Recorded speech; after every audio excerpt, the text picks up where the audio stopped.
Hi there, everyone. Welcome to the next episode of An Engineer's Guide to Hell Let Loose. In this episode, we're taking a look at the Sunken Bridge on the Utah beach map, and we're looking at how we might defend this as the Germans. As a reminder, this is where the Sunken Bridge is on the Utah beach map. This red square covers the capable zone for Sunken Bridge. Notice that the Sunken Bridge is quite far forward and also pretty close to the top of the map, the boundary up there. That is going to play a role in influencing how I'd recommend you approach defending this as an engineer. And here we are way up in admin cam. We are at the kind of very back. You can see we're actually over the Mammoth radar. But we're at the very back of the soft cap for Sunken Bridge because it is so far forward. And when you're up this high, the map tells you the attack paths into and out of a point. It's only when you get in, the closer you get to the ground, that it becomes a bit more complicated. So let's take a look at the attack paths that presented themselves. The first is up here near the northern boundary of the map. There the signs are that indicate you're at the northern boundary. There it is, a bunker, some small trenches, a very narrow bridge with a very small position off there to the right.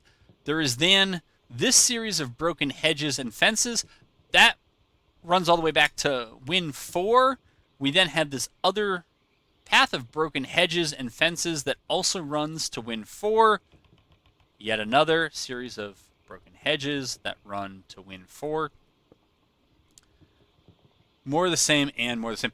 And we are now at the end of the soft cap for Sunken Bridge. If we reset ourselves to where we began,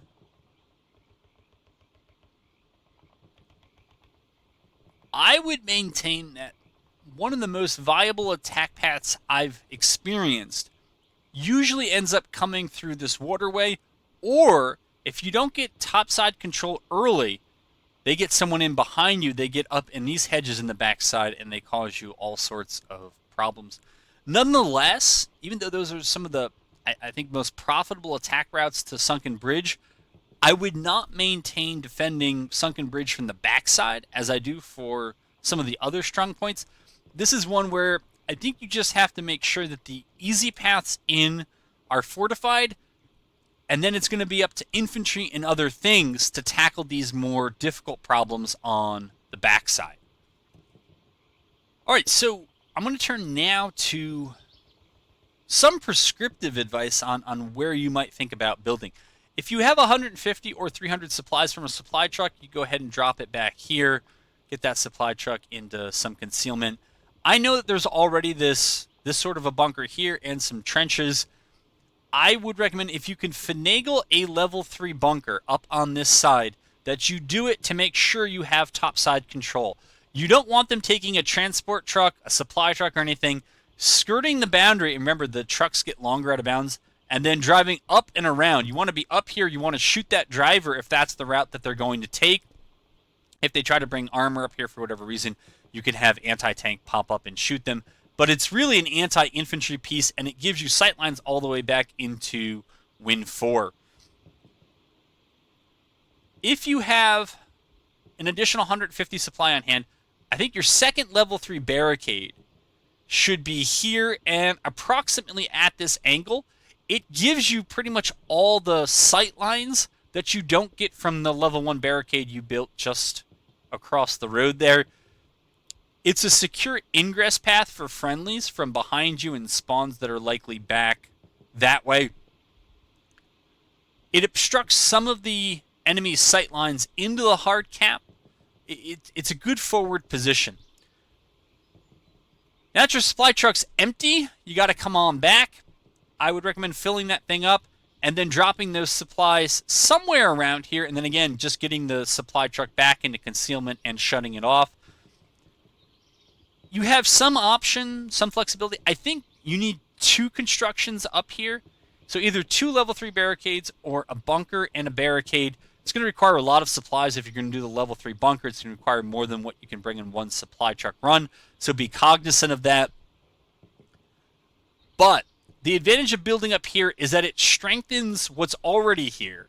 And the problem with a lot of these trenches you've already found, I'm sure, is that as soon as you pick your head up, it gets blown off.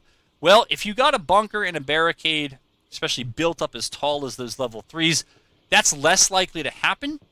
And from this angle, it gives you some new eyes back to the northeast on enemies that might be coming up through the hedges back there that you couldn't reach from the other two positions. And it obstructs armor, machine gun, AT rocket peaks that might be down here who are trying to shoot into your hard cap. And it's just pretty close to the road and pretty efficient to get a supply truck too. At this point, you either have your bunker or your barricade left. And for the sake of simplicity, I would recommend you either build it here or here looking south.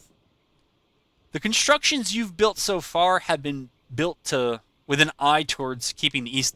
The map should cut off any sort of north side control, particularly if you've gotten your eastern defenses up and they're adequate. You shouldn't have any topside pressure. Also, if you've got topside control, you shouldn't have any backside problems either. If you do, my recommendation right now is there's nothing you can do about it. Nothing your squad can do about it. I think a recon tank, or as the Germans, the light tank, is an excellent defensive option to help defend radar because the terrain suits it well. There's a lot of sightline breaks, so it can roll up quickly, shoot, get in, get out.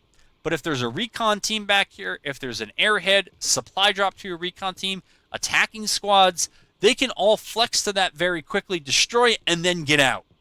You may also have heavier armor up here, which is using some of the sight lines you've left to deal with some of the threats that it can see.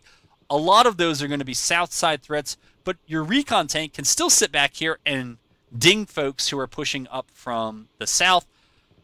I know that this has violated the cardinal, well, not a cardinal rule, but the advice I gave in the introductory video, which is to not overbuild the hard cap because it makes folks bombing run bait.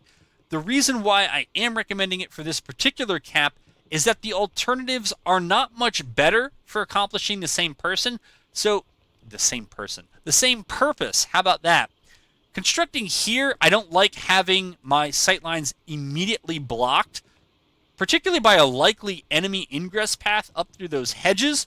It would seem to be wasteful.